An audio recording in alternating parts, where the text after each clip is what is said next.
प्रिय विद्यार्थियों, कल आपको प्रकाश के व्यतिकरण का गणितीय विश्लेषण के बारे में बताया गया था। अब इसमें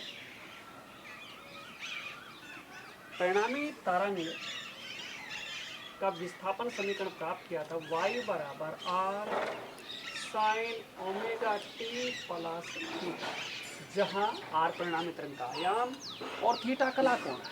ये कल हमने कैलकुलेट किया था। परिणामी तरंग का आयाम था r बराबर वर्गमूल a1 square plus a2 square plus 2a1 a2 कोस, ठीक है। तथा तीव्रता के लिए सूत्र क्या था? तीव्रता I बराबर I1 प्लस I2 प्लस 2 वर्गमूल I1 I2 कोस, ठीक है। अब इसके बाद में विभिन्न स्थितियां,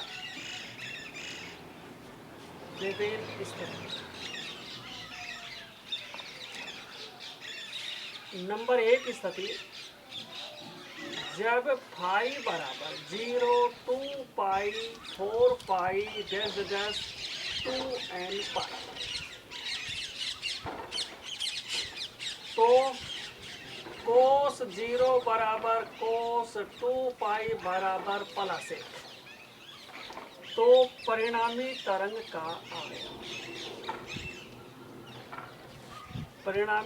का आयाम, क्या होगा? r बराबर वर्गमूल a1 square plus a2 square plus 2a1 a2, या r बराबर वर्गमूल a1 प्लस a2 का होल स्क्वायर, या r बराबर a1 प्लस a2।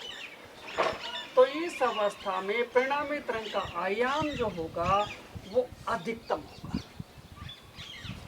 आयाम अधिकतम, तो तीव्रता क्या हो जाएगी?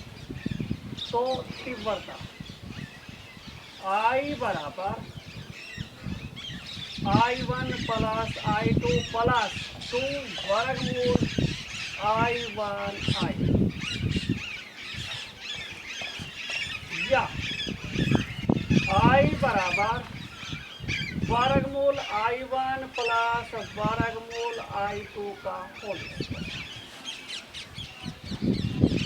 समीकरण 1 और समीकरण 2।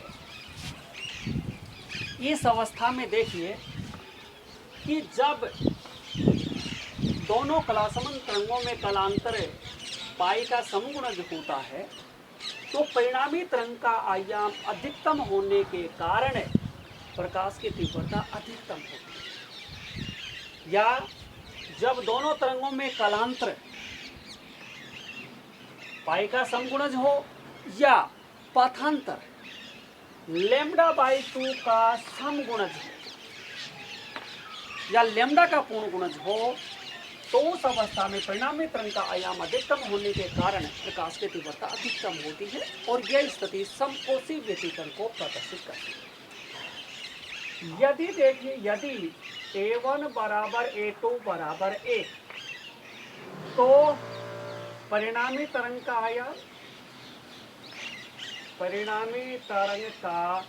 आयाम, क्या हो जाएगा? देखिए r बराबर, जो कि अधिकतम होगा, r बराबर क्या हो गया? 2a, तथा तीव्रता, तथा प्रकाश की तीव्रता I बराबर I0, I1 बराबर I2 बराबर I0 मान लिया, I0 प्लस I0 प्लस वर्गमूल I0, या I बराबर आ गया 4I0। अर्थात जब दोनों कलासमान प्रकाश तरंगों की तीव्रताएं समान हैं, तो इस स्थिति में जब कलांतर पाई का समगुणज होता है, या पथांतर लैम्डा बाई 2 का समगुणज होता है, या लैम्डा का पूर्ण गुणज होता है, तो परिणामी तरंग का आयाम जो होता है वो किसी एक तरंग के आयाम का दुगुना होता है। तथा प्रकाश की तीव्रता किसी एक तरंग के कारण तीव्रता का 4 गुना हो जाती है। तो यह स्थिति समपोषी व्यतिकरण को नियंत्रित करती है। इसके बाद नंबर 2 स्थिति में देखिए, जब पाई बराबर पाई 3 पाई 5 पाई 2n प्लस 1 पाई ये होता है, तो कोस पाई बराबर कोस 3 पाई बराबर माइनस 1। तो परिणामी तरंग का आयाम माइनस, और ये माइनस हो जाएगा, और इस अवस्था में परिणामी तरंग का जो आयाम होगा वो न्यूनतम होगा, आर मिनिमम। परिणामी तरंग का आयाम ये आएगा तथा तो तीव्रता कितनी हो जाएगी, देखिए माइनस और ये माइनस 4।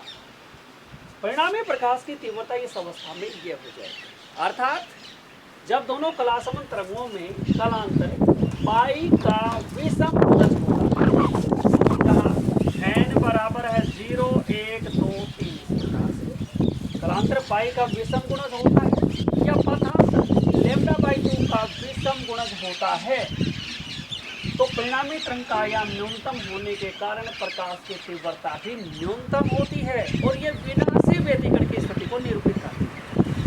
यदि दोनों तरंगों का आयाम समान है तो इस अवस्था में परिणामी तरंग का आयाम आर मिनिमम का मान 0 हो जाएगा, और इस अवस्था में प्रकाश की तीव्रता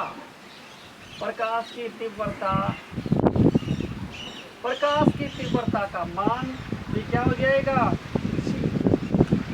0 हो जाएगा, और ये स्थिति विनाशी व्यतिकरण को निरूपित करती है। इस प्रकार से प्रकाश के व्यतिकरण का गणितीय विश्लेषण जो था उसमें इन दोनों स्थितियों को गणितीय रूप द्वारा स्पष्ट किया जाता है।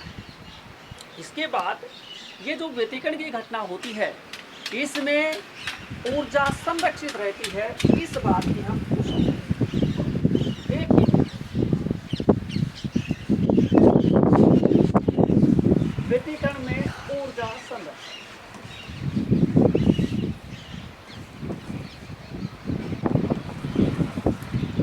व्यतिकरण में ऊर्जा संरक्षण। देखिए, व्यतिकरण की जो घटना होती है इसमें समपोषी व्यतिकरण की स्थिति में प्रकाश की तीव्रता जो है 2/I1 I2 बढ़ जाती है, जबकि विनाशी व्यतिकरण की स्थिति में प्रकाश की तीव्रता 2/I1 I2 घट जाती है। यदि समपोषी और विनाशी व्यतिकरण की स्थितियों में प्रकाश की तीव्रता का औसत लेते हैं, देखिए I मैक्सिमम बराबर होता है I1 प्लस I2 प्लस 2 वर्गमूल I1 I2, तथा विनाशी व्यतिकरण की स्थिति में प्रकाश की तीव्रता होती है I1 प्लस I2 माइनस 2 वर्गमूल I1 I2। यदि हम I एवरेज लें तो क्या आएगा, I maximum plus I minimum by 2, या I एवरेज बराबर आ गया I1 प्लस I2 प्लस 2 वर्गमूल I1 I2 plus I1 plus I2 plus 2 वर्गमूल I1 I2 by 2,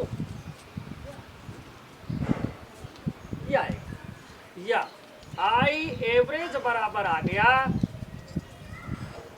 I1 plus I2 plus I1 plus I2 बटे 2 बराबर 2 I1 प्लस I2 बटे 2, या I average बराबर आ गया I1 प्लस I, अर्थात औसत तीव्रता जो आती है वो दोनों तरंगों की अलग अलग तीव्रताओं के योगफल के तुल्य होती है। अतः व्यतिकरण में ऊर्जा संरक्षित रहती है। तो इस प्रकार से व्यतिकरण की घटना में ऊर्जा संरक्षित रहती है, इस बात की पुष्टि की जाती है। इसके बाद व्यतिकरण की घटना में प्रकाश की तीव्रता का कलांतर और पथांतर के साथ वक्र देखते हैं।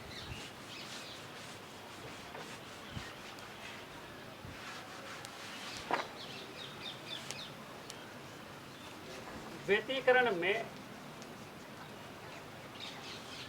प्रकाश की तीव्रता का कलांतर व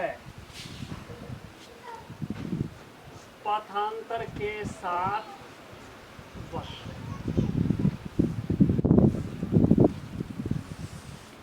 देखिए एक्स अक्ष, ये वाई अक्ष। वाई अक्ष पर प्रकाश की तीव्रता लेते हैं, प्रकाश की तीव्रता आई, ये मूल बिंदु, ये कलांतर, कलांतर ले रहे हैं, कलांतर और पथांतर भी लेंगे, पथांतर भी इधर ही ले रहे हैं।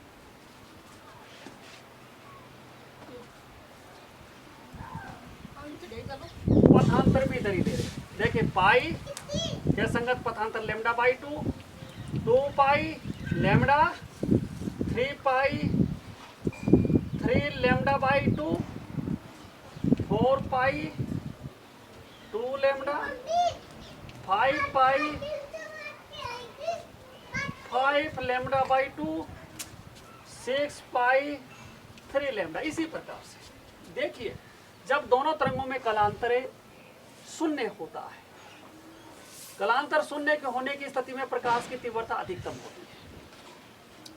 जब कलांतर पाई होता है या पथांतर लेमडा बाई 2 का विषम गुणज होता है या कलांतर पाई का विषम गुणज होता है, तो उस अवस्था में प्रकाश की तीव्रता न्यूनतम हो जाती है। और यदि आयाम शून्य है तो प्रकाश की तीव्रता शून्य हो जाती है। यदि आयाम समान है तो इस वक्र को अक्ष अक्ष तक ले आएंगे, और यदि आयाम समान नहीं है तो प्रकाश की तीव्रता न्यूनतम होगी, और ये जो वक्र आएगा वो अक्ष अक्ष से ऊपर तक ही रखना पड़ेगा। हमने माना यदि आयाम A1 बराबर A2 बराबर A, तो इस स्थिति को लेकर चलते तो ये हो गया। अब कलांतर पाई का समगुणज आ गया और इस अवस्था में प्रकाश की तीव्रता पुनः अधिकतम हो जाएगी, यह अधिकतम हो गई। और ये कलांतर पाई का विषम गुणज या पथांतर लेमडा बाई 2 का विषम गुणज, तो प्रकाश की तीव्रता फिर शून्य हो जाएगी। पाई का कलांतर पाई का विषम समगुणज आ गया और लेमडा का पथांतर जो है लेमडा का पूर्ण गुणज आ गया, तो प्रकाश की तीव्रता फिर अधिकतम हो जाएगी।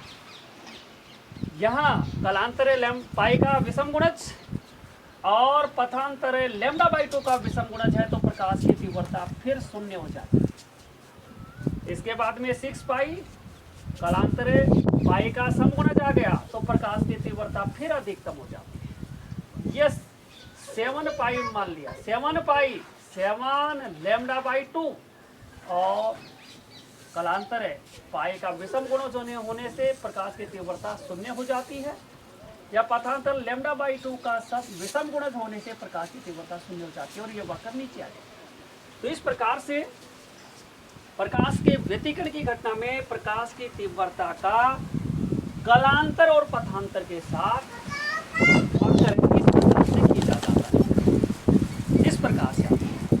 तो प्रिय विद्यार्थियों, यहाँ तक कि PDF फाइल आपको डाउनलोड की जा चुकी है और PDF फाइल में यहाँ तक तो पढ़ लिया और यहाँ तक का आप नोटबुक में या अपने नोटबुक में या रफ कॉपी में उतारेंगे और इसकी तैयारी करेंगे। धन्यवाद।